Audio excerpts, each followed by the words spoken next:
Welcome to Something to Talk About from the Bainbridge Island Senior Community Center. We do these programs several times a week. You can check out what's coming up next by going on our website, biseniorcenter.org, and look under the What's Up tab. There's a little drop down there that says calendar. And as we schedule things for this time period, we put them on the calendar.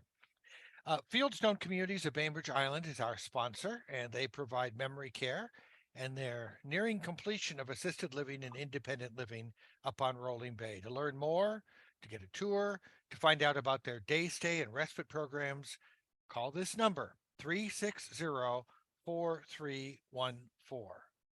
Also, I would like to mention that we are gathering on the ancestral homeland of the Suquamish people, the people of the clear salt water, who've lived on these waters of the Salish Sea since time immemorial. And we are grateful for their stewardship of these lands and their hospitality to us latecomers to these parts. Ann Lovejoy is here because it's the second Wednesday or something like that. It's our regular get together with you, but today we're ready to talk a little bit about Earth Day, because that's coming right up too. It is. It's right. And for me, this day is always special because I grew up in Concord, Massachusetts, and the 19th of April is the day that the shot was heard around the world, right? I know for most people that doesn't make much difference, but it was the 19th of April in 75, and barely a person is yet alive who still can recall that fateful year and the midnight ride of Paul Revere, right? So just a little moment, a history moment in there to, get us started. You're welcome. Is there a gardening connection to Paul Revere? Well, that's a really good question. He was a silversmith. I don't know that he made trowels or anything, but he probably did work on garden tools now and again, right? Actually, one of the things I really want to talk about today is tree planting. Earth Day seems to bring out the tree planter in so many people. And I can't even tell you how many people have contacted me saying, oh, I need to plant a tree. What kind of tree should I plant? Blah, blah, blah. And I think, okay, that is one of those questions that the only reasonable answer is that depends. Because when you're going to plant a tree, it's really, really important that you be aware of what you have to offer that tree in its future. Is it going to be in full sun? Is it going to be in shade? Is it going to have good drainage? Is it going to be planted in sandy soil or heavy clay soil? Will there be room for it to expand to its full mature height and size? So that means you have to look up as well as side to side. Like, are there telephone lines overhead or power lines? Will it be bumping into the canopy of existing trees, in which case it might not do so well? One thing to really be aware of when you're buying trees or plants of perennials, not perennials as much, but really shrubby things, woody things, is that the ultimate size and height and width that's listed on the plant tag is usually what that plant is going to do at about 10 years of age, not really ultimate most of the time. And the reason for that is because in the nursery trade, it has been established that most trees and large shrubs don't last more than about 10 years. Either the plant dies, the owner moves, something happens, it gets cut down. So they don't put true ultimate sizes. The other caveat about size is that here in the Maritime Northwest, especially, we have these mild winters usually, and relatively cool long falls, which promotes growth. And so generally speaking, trees and woody shrubs here are going to get about 20 to 30% larger than they would in, say, Iowa or something, right? Or the other side of the mountains.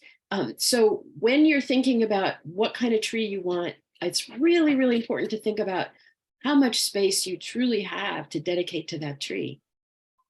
And one of the ways to do that, of course, is you got to go where you think you're going to plant it, and then look up, look around, and look down to make sure that you're planting in an area where there's going to be enough root room for that plant too. If it's between other big trees, that's going to cramp its style too.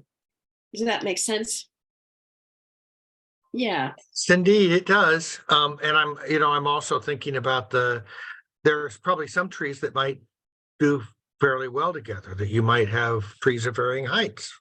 Right. And one of the things to think about is if you have a smaller yard, you might consider planting a large shrub instead of a tree, because many of the large shrubs can get 15, 20, 25 feet high. And that's as much as most places can really afford. If you're in a pretty small lot and you have a pretty small house, you don't want your tree to impinge on the house or hang over the roof or the eaves at its full maturity. That's when trees start getting hacked. You know, people will come and lop off a limb or something because it's dumping leaves in the gutter or because it's bumping into the living room window. You never want to plant anything really that will bump into or touch the side of your home or garage or any structure at maturity. So that means making sure it's far enough out away from all those kinds of things, structures and other big trees, that it has room to be its full, beautiful self. For a lot of people, the biggest open space they have is lawn. And to me, that's a perfect opportunity to instead start thinking about planting not just a tree, but maybe like rewilding a bit of your property and thinking about native plant companions that could go with your tree or your large shrub. And there are so many beautiful ones that we can think about and choose, and really beautiful ornamental versions of a lot of our native trees. For instance, vine maple, which is 12 to 18 feet generally speaking, and about 10 to 12 feet wide. There's a beautiful form called Pacific Fire, and it has red glowing stems that stay red all winter. And unlike coral bark maple, which a lot of people like for its pinky, pretty stems, Pacific Fire maple holds that color through its entire lifetime, all through the entire stem length. The coral bark maple, on the other hand, tends to grow out. So the little pink flesh gets further and further out. It's only on the new tips. And so pretty soon you have an ordinary gray barked tree with a little bit of pink. It's like getting your hair dyed pink, but it doesn't really affect your whole being, right? So if you like that color and you want the glow, you might think about a Pacific Fire vine maple instead, right? And thinking in those terms gives you a lot of options that you might not have. And if you're thinking about planting for birds and bees and butterflies and so forth, to various pollinators, that's another really good reason to think about some of the native things. Like right now, if you were planting, we had a wonderful talk on Monday about bees by Charles Schaefer, the bee guy at the farmer's market. And he was talking about the fact that the bumblebees are coming out now. The honeybees are not, it's still too cold, but bumblebees need something to eat. And what they really like is Mahonia, is Oregon grape and all the different sizes.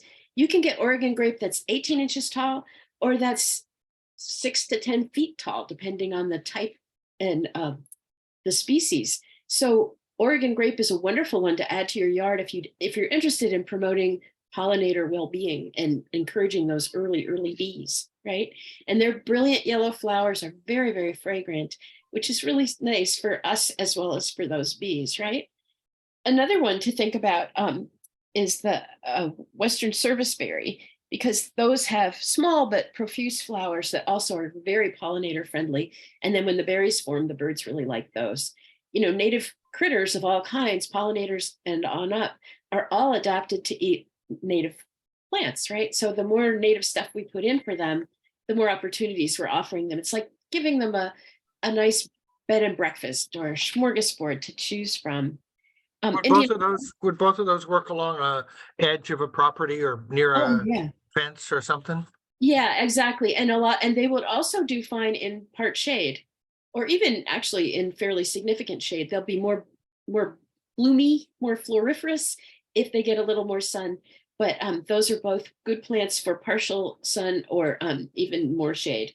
And they're both, once you get them established, you're not going to really need to do much watering or no fertilizing or anything like that. Another bonus with the native plants is that they don't need the same amount or type of care as a lot of the exotics do to make them convinced to stick around. Red flowering currant or white flowering currant or pink flowering currant, that's another one that ribes, R-I-B-E-S, they're in the blackberry family, and they, of course, are native here and do beautifully. And what's kind of cool about the white ones or the pink ones, some people have said to me, oh, I only want the species. And it's like, actually, those, many of those different colored forms are natural variants. One of the early, Leo Hitchcock, who was an early botanist who worked through the Northwest, used to connect with a lot of loggers, and he'd ask them to show him or let him know if they see something unusual. And so many cool forms of things like the flowering currant were discovered by loggers who were like, oh, whoa, there's a pink one. Leo would like that, right? And they show it to him. He'd take cuttings, grow it on, give it to nurseries. And that's how we got a big range of some of our native, those flowering currants, which again, super popular with bumblebees. Oh my goodness, on a sunny day or when there's a sunbreak like there is right now at my house, they'll be all over those plants and you can just hear them humming in bliss, right? So again, those shrubs are pretty good size. And so if you don't really have, like serviceberry can get 18 feet, some 12 to 20 feet, maybe. Sitka willow is another one, the native willow or schooler willows. They're smaller willows. Their flowers are insignificant to us, but they're very significant to native pollinators. And they have beautiful catkins. The schooler willows always have their catkins in the middle of January, little fuzzy pussy willows, and they're really cute and pretty. And then they start blooming and shedding pollen, let's just be clear, but by March and April. But that's another native willow that's going to support lots and lots of different critters and bees especially. And it's not a huge one, which is kind of nice. I think the other thing to think about, the manzanita clan. So manzanitas have not historically been felt to be very hardy up here in this marine area, but in the last decade or 15 years, we found that they're hardier than they used to be, or that our climate has changed enough to become more accommodating of them. They're very, very common throughout Oregon and Northern California, and even to some extent in Eastern Washington, but now there's quite a few forms that are being grown and hybridized. So you get size ranges again and color ranges of the flowers. So that's something that some of the growers are really starting to pick up on. So the manzanita clan, there's one, Hillsborough is a beautiful one, modest size, like 5 to 6 feet, but you can get them 8 to 10 feet or 12 to 14 feet. So when you're planting that tree, or you thinking about a tree, you got to think about, what do you want that tree to do? Is it just a virtue signaling, I'm so good, I'm planting a tree, or do you want a tree that's really going to be an asset to your yard or your property for a long time? And when I say asset, I'm thinking about how the Native American gardens were planted for bees, bears, and people. Now, I'm not so big on the bears at this point, not sure that I'm really excited about inviting bears to my home, but I am certainly happy about the birds and bees. So again, thinking about the broad range of creatures that can appreciate what we add to our landscapes is a really, really good way to make a true Earth Day gesture that's going to be meaningful and continue into the future. Anybody got a question or anything? Because you know me, I can talk for a really long time, right? Well, I guess maybe the naming it Manzanita Bay was sort of wishful thinking at that point. Yeah, well, they thought madronas were manzanitas. Ah, I have that kind of problem all the time. I'm not, Yeah. I'm not a good plant namer. Well, for them, when those exploring ships came through, there was a botanist, there were set botanists on each one, but they didn't know what most of these plants were, and they were looking at them for the first time, and they didn't really usually take a lot of cues from the native people who were here, who knew perfectly well what they were for and how they grow. So gently. Right, so they got named all kinds of things that isn't really necessarily that appropriate. Make it Manzanita before the lifetime is through, given what you're telling us today. Yeah, exactly. And as far as that goes, there's some beautiful trees like that come from other parts of the country that were not considered very hardy here for a long time, but are becoming more hardy now. And one of those is the crepe myrtles. And they're Asian crepe myrtle species, but they're Native American species as well, mostly in the east and throughout the south and southwest. But the hardy forms that are crosses of those two lineages are hardy here and have beautiful, beautiful flowers. And they are interesting in that they will also provide a lot of beautiful fall color, and the new growth on them is really quite pretty. And a lot of them have beautiful peely bark. So that's a tree with a lot of seasons of interest, and they tend to be on the smaller side, 12 to 15 feet, maybe 18, depending on the cultivar. And there's also some that are actually bushes, and they're only going to get maybe 4 feet, 4 by 4. So depending on what size you have to offer, you could be looking at crepe myrtles as well. That's another good choice. And I am enjoying watching my lilacs come back to life. They seem to like either shade or partial shade. I mean, sun or partial shade. I meant that. I didn't mean shade. I meant sunny or a little sunny and shady. At least mine are doing okay there. Yeah, yours are doing okay there because they're old. The thing about lilacs is, generally speaking, they prefer full sun, and they actually like a little more alkaline soil. They are not crazy about clay, about our acid clay, but the older plants that survived and are still flourishing tend to be just the straight species, old-fashioned forms that are much more resilient than some of the most beautiful, like there's double yellow or double pale blue. Those don't usually fare as well. There's like almost red one, President Lincoln.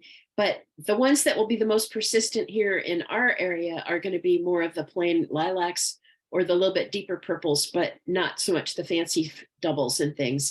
And they do prefer full sun. They can be considered a small tree. They can get easily 18 to 20 feet, which means that all those flowers are way over your head.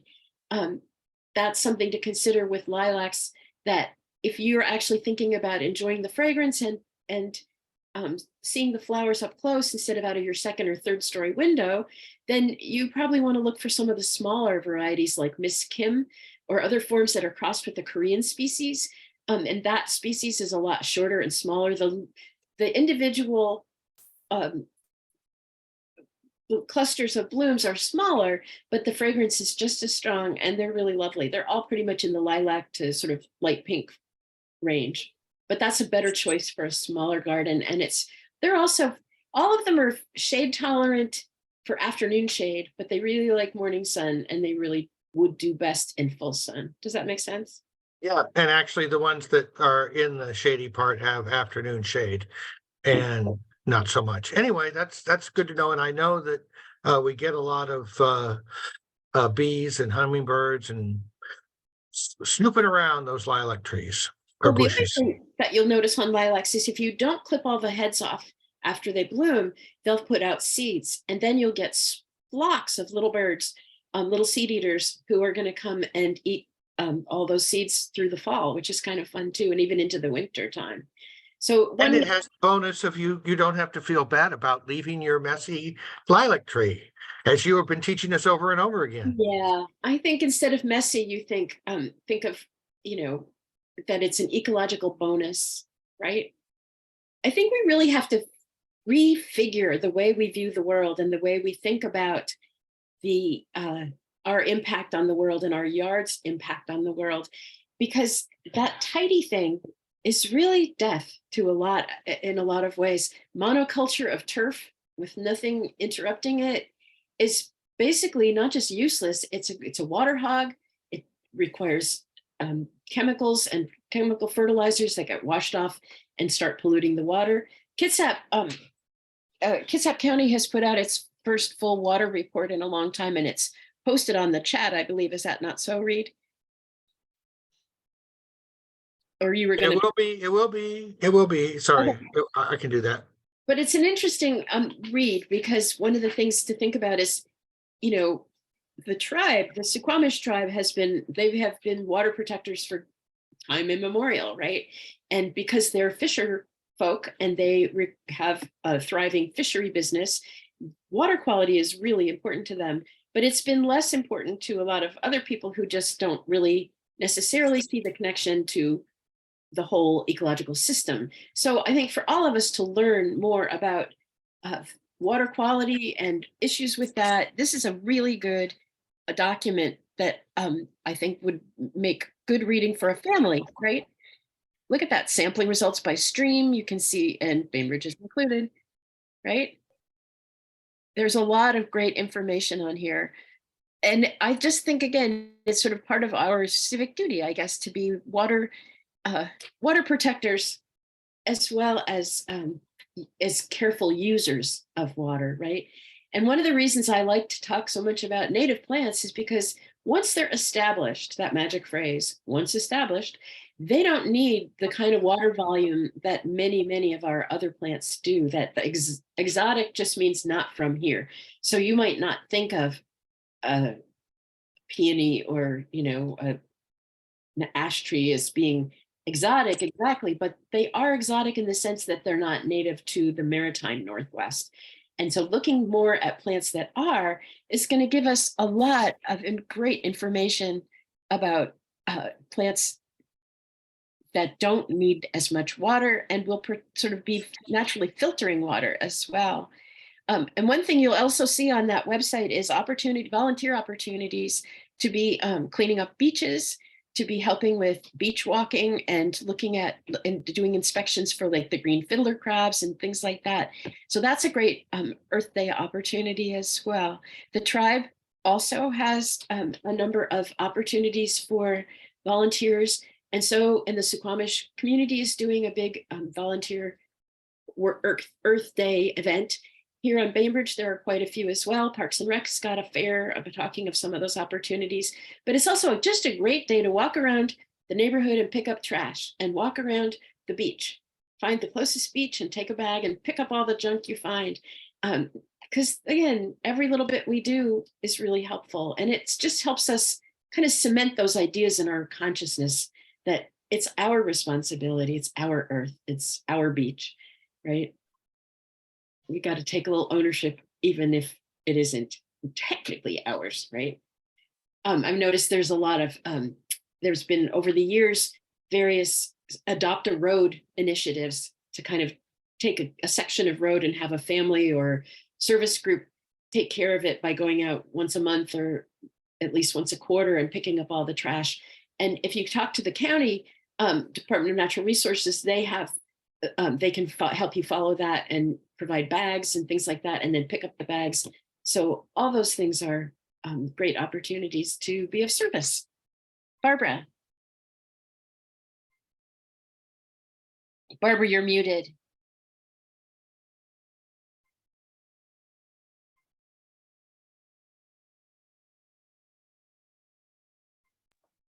One of the things that's happening all month for Earth Month is Zero Waste is working with, I think it's Adopt a Road, and providing, and Bainbridge Disposal. So if you do want to go out and do a trash collection along the roadside, you can go to the Bainbridge Disposal business office at Coppertop and get a big white plastic bag. If you need to borrow a grabber, you can email Zero Waste and we'll loan you grabbers, or you can just use, your work gloves. And then when you're finished collecting stuff, if there's anything recyclable, and you don't mind, then put it in recycling. But otherwise, just leave that bag, because it's got big lettering on the side, next to your garbage can. And Bainbridge Disposal will pick that up separately and tally how many bags have been collected on the island this month. Oh, that's awesome. That's a great idea. Is it just this month, or can you just do it this month? Any day this month. Great. Any place on the island that you see trash and you want to clean up. Yep. Boy, that's a lovely opportunity. And this is one to bring your kids and grandkids to. I think starting young. I have several grabbers myself, legacy of my mom's long whatever.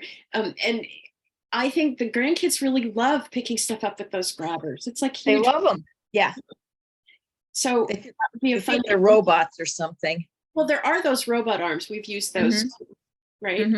But anything like that gets their attention and it's fun and it makes it a little more engaging. And then we can also have a conversation about, yeah, there you go, Reed. How does this stuff get all over the place? Who's throwing things out like that? Who's manufacturing the stuff that ends up on our roadways too? Oh, Reed, that's a good one with suction cups. Whoa. So my daughter, who's home from hospital, has one of those grabbers at her bedside, so she can reach out and grab a pillow wedge or a new, towel or something like that, and it's really kind of fun. Bring them back into daily use, right?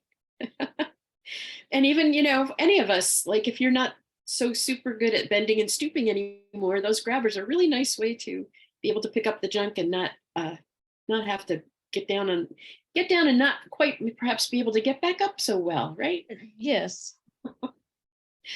I used to always walk with a 5-gallon bucket because I've said this before, but one of my older gardener friends who was in her 90s used to say, never get down unless you have a 5-gallon bucket next to you because you can use it to push yourself back up. There you go. Travel with bucket. Right? You could put junk in it too. Like, Then you'll also do some weight training in the process. there you You go. you gave me a link for DNR and American Forest announcing a tree equity program. Yeah. So here's an interesting thing.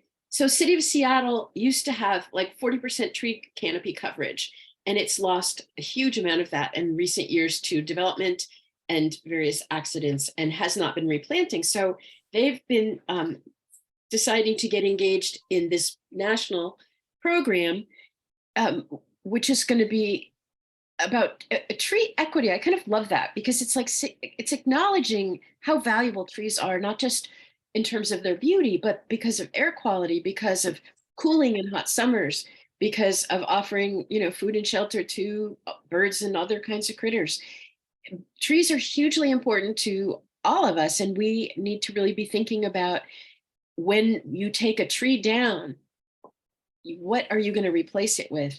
And when you cut down a Doug fir so that you have a better water view, and you put in 2 little crab apples, that doesn't really come even close to replacing the value in terms of air quality and habitat of a great big tree. So I really encourage people to think very carefully before they take down older trees, unless there's a really good reason, and there often is. Maybe they're wind damaged, maybe they're past their prime, maybe they're diseased. But beautiful, healthy trees are a view in themselves, and I think we need to respect that. And this tree initiative, I think, is really exciting. And I'm going to ask the city of Bainbridge Island to take a part in this program as well, because our city trees along the streets and sidewalks have not fared very well in recent years. I don't know if anyone remembers that, like 15 years ago or so, all those ash trees were planted along High School Road. And the greater part of them are either dead, damaged, or just missing. So choosing the right tree in the first place is really important. Putting them where they can thrive is really important. And helping people understand that trees need help and need to be respected, right? And that we need to nurture them and not just stick them in a hole and think it's going to go well. Which kind of brings me back to planting trees. And I wanted to talk a little about that because so many of us have heavy soils. And if you do have heavy clay soils, one of the things you want to avoid is creating a bucket, little bathtub in which to drown your plant. One thing that's always recommended when you dig a hole for a tree, you don't want to go deeper than the height that the soil around your tree is in the pot. Now, if it's a ball and burlap, you have to look at the base of the tree and you'll see their feeder roots that start to come out at the base of it. It looks almost like a little neck, right? They start to swell out as like our necks do for the shoulders, and then you'll see feeder roots. Do not plant up to here because that's going to kill your tree. You can smother the tree by planting too high. And you also don't want those feeder roots exposed. So you want to try to hit that perfect level of where the tree just begins to swell out. So it shouldn't look like a straw, just straight up and down. It should have that swelling at the bottom. Does that make sense? You can see where the tree is starting to form roots, and that's the part that needs to be exposed. And then when you cut a hole in the clay, cut a jagged star, and even maybe cut some channels downhill if it's on a slope, so that excess water can run away. And what you're doing when you're cutting those channels is then you'll put improved soil into that hole, mixing the native soil with some compost and or shredded wood chips, very fine shred, not bark, wood chips. That will help that soil drain better. And it will also encourage the roots to come out from their tight. Often you'll take a plant out of its pot and you'll see the roots are just running round and round and round. Chaser roots. You can gently loosen those up, like, hello, it's morning, get up. At the bottom too, if they're congested. And then when you plant, you'll want to water really well to make sure that your amended soil is getting into those newly loosened up spaces. Also, I wanted to show you my favorite implement.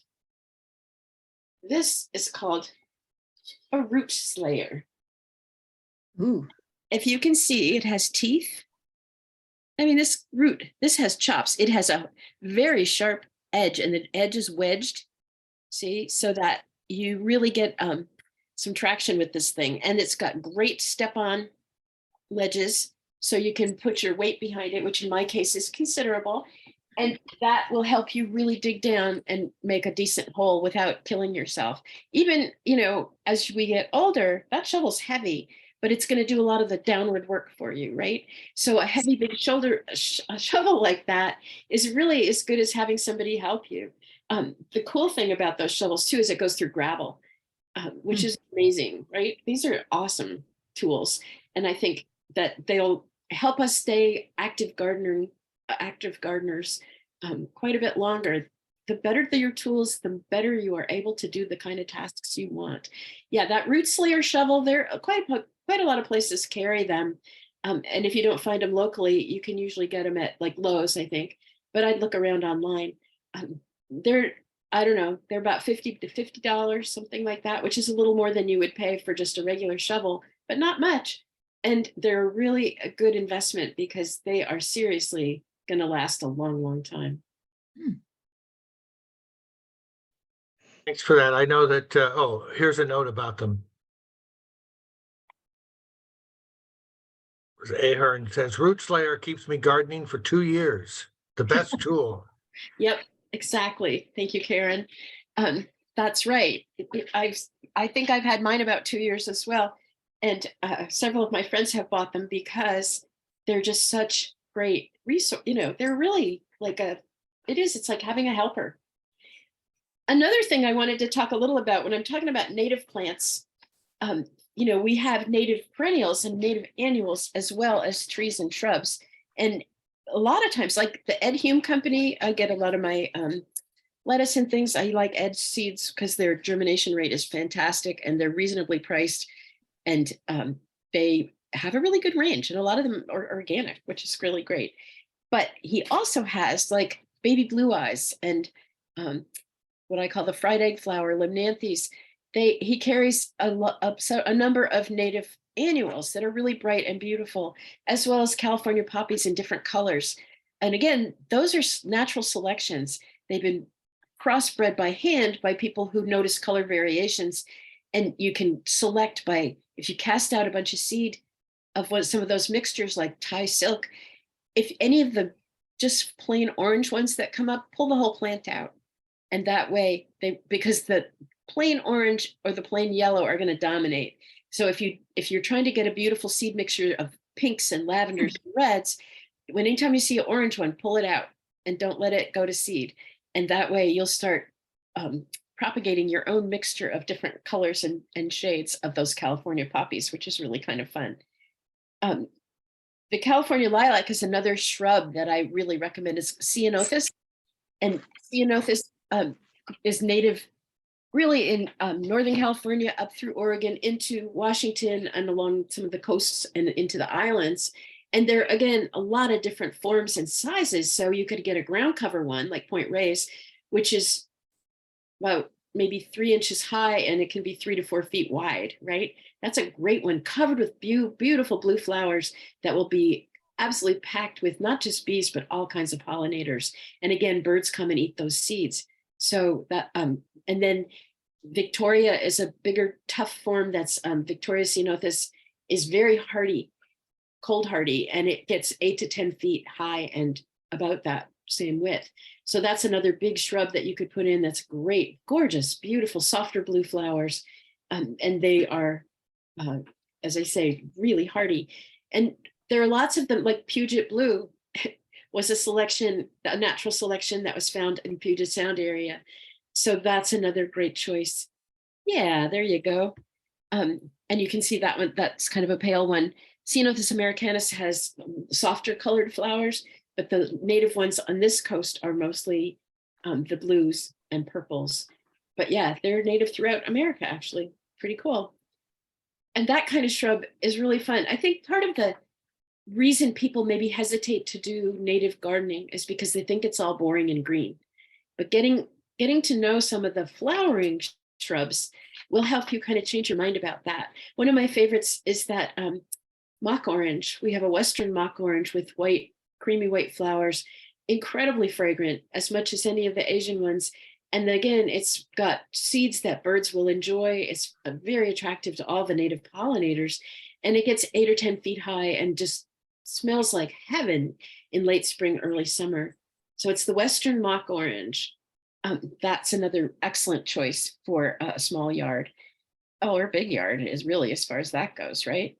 An Indian plum, I just started to talk about a little bit. That's one I really like. The flowers aren't as showy, but the berries are.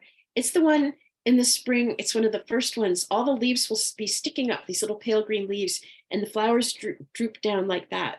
And as they start to open, again, you'll notice that the bees will be all over that. And the birds, of course, love the little plum berries as they ripen. Yeah.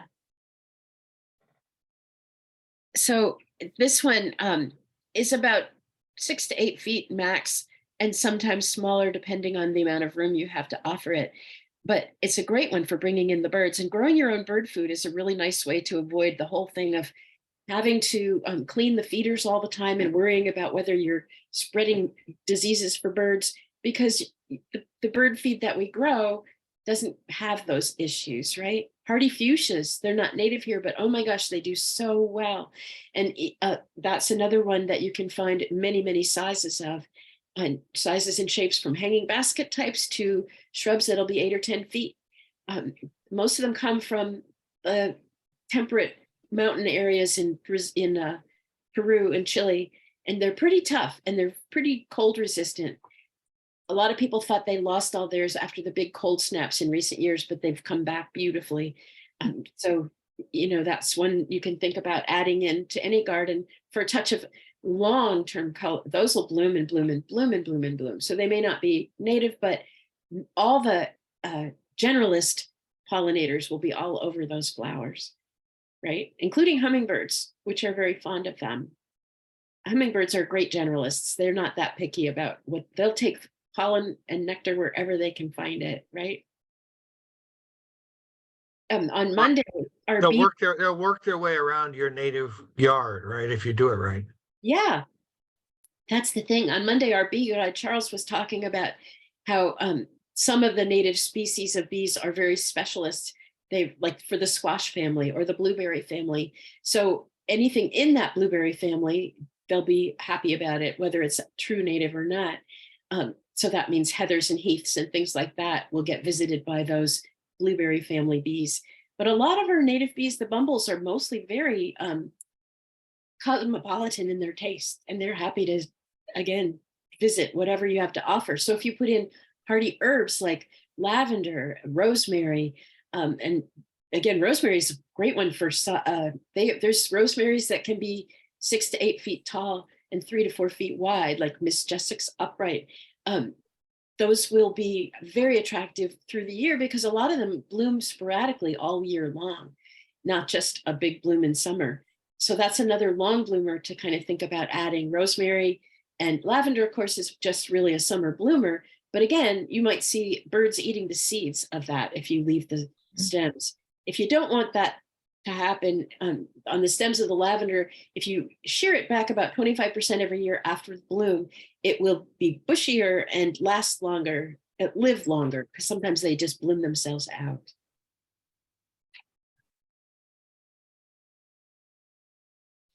I wanted to touch a little on an interesting catalog. I think I've mentioned this one before, Prairie Nursery.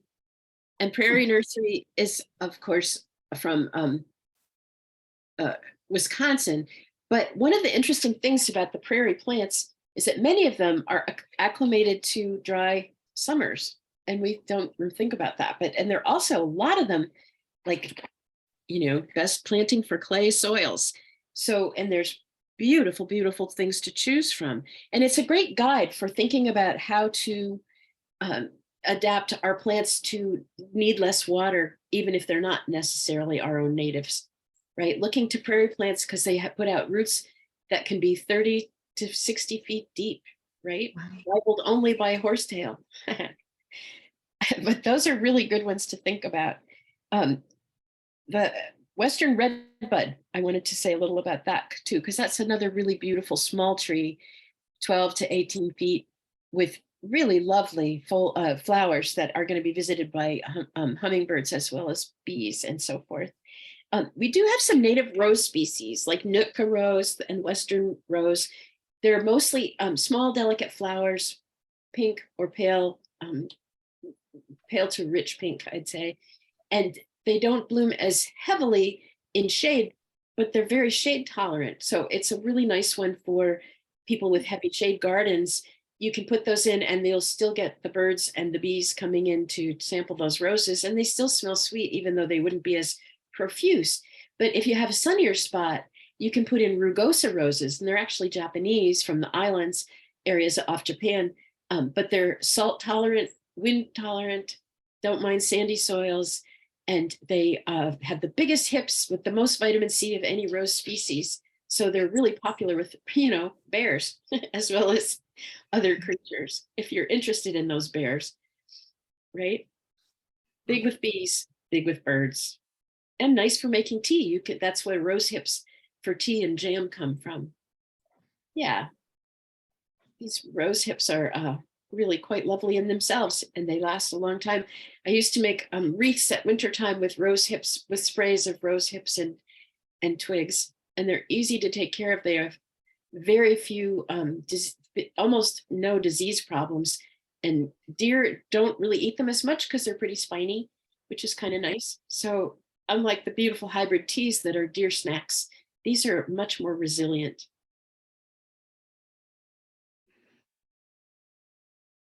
Well, you've given us quite a bit to do here. Well, I have. And the other piece I wanted to mention is that last time we talked, I was saying how there's still some cold weather coming and not to get too excited about being late with planting things. Well, guess what? That's still true. Another cold wave is scheduled to come in the next week or so. So if you have not planted things, do not worry about it. You could still plant peas. You could do lettuce. You could do things like Swiss chard. You can plant those outside if you want to, and they'll do probably just fine. The only things to start indoors would be if you're interested in tomatoes and growing your own from seed. This is probably about a good time to start them because it's going to be a couple months before you're going to be able to put them outside. So if you do that, you need to be sure you've got enough sunny windowsill space or greenhouse or wherever you plan to grow them on to accommodate them as you pot them up into larger and larger sizes, right? That piece. The other thing you can do right now is sweet peas. These sweet peas often sow themselves, and you can get volunteers where you grew them because those pods just split open when they get dry and spread themselves around. But if that didn't happen, this is a wonderful time to start planting sweet peas, and you'll see them popping up quite soon. And of course, they're lovely trailers from a hanging basket or a window box, or they can be trained to climb up a trellis, which is also really pretty. So those are some of the things you could do this week if you felt like it. All right. I have some raspberries, and they seem to be losing some steam over time. I don't know. What should I be using as food for them in and out during the year? That's a really good question. And it's true. A lot of older forms of raspberries, there are runners and clump formers, and they'll start putting out runners. And as they do that, the original canes become weaker and less strong. Not letting them have as many canes as they want is going to help. So if they put out 10, choose the 5 fattest ones and take the other ones off, right? So they're not spending all their energy in making new canes, and they have more energy. And then the other piece is to think about, if you want flowers and fruit, you want to look at a fertilizer with a higher middle number.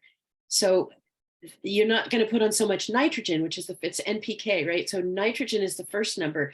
So maybe a 3 to 5 in the nitrogen department, but maybe you'll find something with a 6 to 8 in the potassium department, right?